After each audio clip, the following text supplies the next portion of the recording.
So where I'm standing now is the northern end of the Walmart parking lot. North Tonawanda. Let me turn around to sort of show you where that is. Now where the Walmart sits today is where the Bluebird bus terminal used to be, not where Melody Fair was.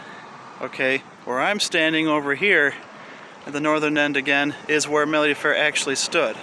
I remember back in the day when the building was still here, the back half of it could be seen from down the road leading to the boulevard right there, where the marquee was also. And so the building stood right where I am right now. And if I can pivot, the center stage was right there, essentially, right in that area. Pretty much the third or fourth parking space down, according to GPS coordinates submitted by a friend of ours on the Melody Fair Memories Facebook group page. And so the building sat in here. And it's in this area, right before this tree here, and right where this lamppost kind of is. Somewhere in this general area is where the interpretive signs need to go. At least two of them. One showcasing the history of the building and figures like Lou Fisher and so forth, and another sign showcasing all the names that can be put onto it, especially the well-known names and performers and productions and events that occurred here.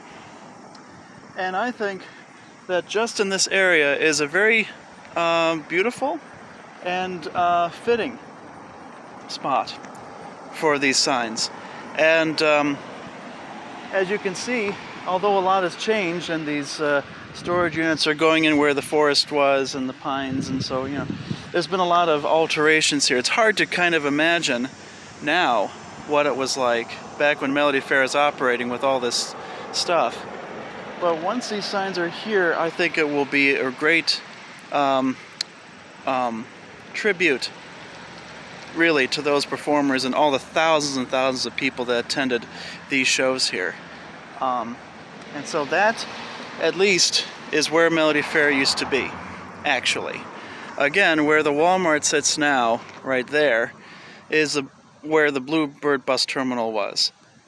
So, just wanted to clarify that back and forth. And then right behind me over here, way back, is the Wurlitzer factory.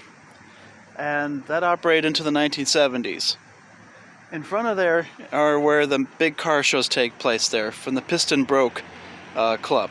And they gather every Monday throughout the whole summer. And then also further over, you see a lot of the rest of the Wurlitzer factory over there. So there you go.